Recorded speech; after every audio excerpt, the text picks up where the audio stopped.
Catherine Bernardo nagsalita na sa totoong estado nila ngayon ni Daniel Padilla. Halina't panoorin natin ang buong detalye.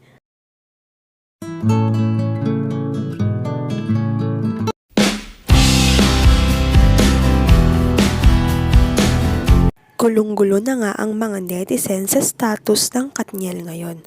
Nag-trending nga ang hiwalayan nila noong November 13 nang i-post ng dalawa na kumpirmado ang kumakalat na balita na totoong hiwalay na sila. Di naman nila kinumpirma ang totoong dahilan kung bakit sila naghiwalay. Akala nga ng mga tao na hahantong sa kasalan dahil 11 years na ang tinagal ng relasyon nila. Gulat na gulat nga ang mga netizens sa pinakita ng Katniel sa ABS-CBN Christmas Special 2023 dahil parang hindi sila naghiwalay dahil napakasweet nga ni DJ kay Catherine. Inaakbayan, inaalalayan, napaka-sweet sa isa't isa, hinalikan pa nga ni Daniel sa pisngi sikat sa backstage ng Araneta Coliseum.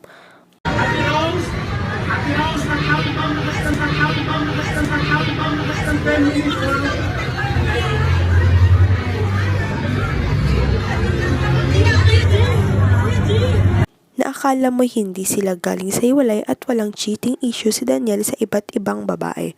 Akala nga ng netizens na closure ang magaganap sa Christmas special pero kabaliktaran nga ang nangyari. Pumunta rin ng Asia Artist Award sa Philippine Arena ang dalawa dahil tumangkap sila ng AAA Fabulous Award. Napaka-sweet pa rin ang dalawa. Inaalalayan ni DJ Sikat, nag-uusap sila na parang mag-couple at binigyan pa nga ni DJ si Catherine ng quote dahil lamig na ito.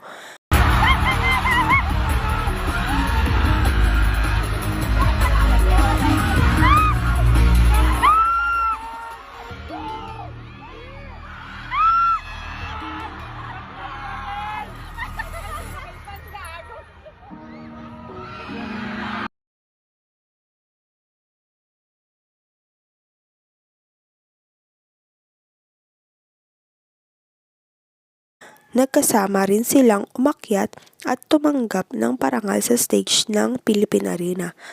K-pop 가수 중 최고 순위를 달성하는 기염을 또한 사랑을 받고 있는 임영웅님은 모래 알갱이와 두어 다이로 Kayang litong-lito na rin ang netizens kung ano ba talaga ang estado ng relasyon nila ngayon.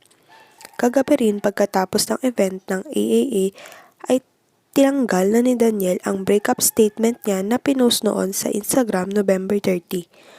Di alam ng netizens kung totoong nagkabalikan na nga ang dalawa o baka ito ay para sa trabaho lang at professional lang silang dalawa dahil meron pa nga silang upcoming projects kay Direk Cathy Garcia, ang After Forever, at isa pang movie kung saan kasama si Vice Ganda at Ivana Alawi na pinamagatang Private Benjamin 3. Pero mahalata naman sa dalawa na nag-e-enjoy sila sa company ng isa't isa at hindi pinipeke ang mga ngiti. Ramdam rin ang kilig at excitement ng dalawa habang nag-uusap sila at magkasama.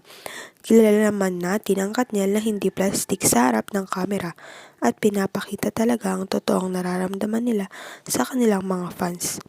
Sa ngayon wala pang kumpirmasyon kung tuloy pa rin ba ang love team nila na Katniel o sila ay magiging solo artist na bilang Catherine Bernardo at Daniel Padilla.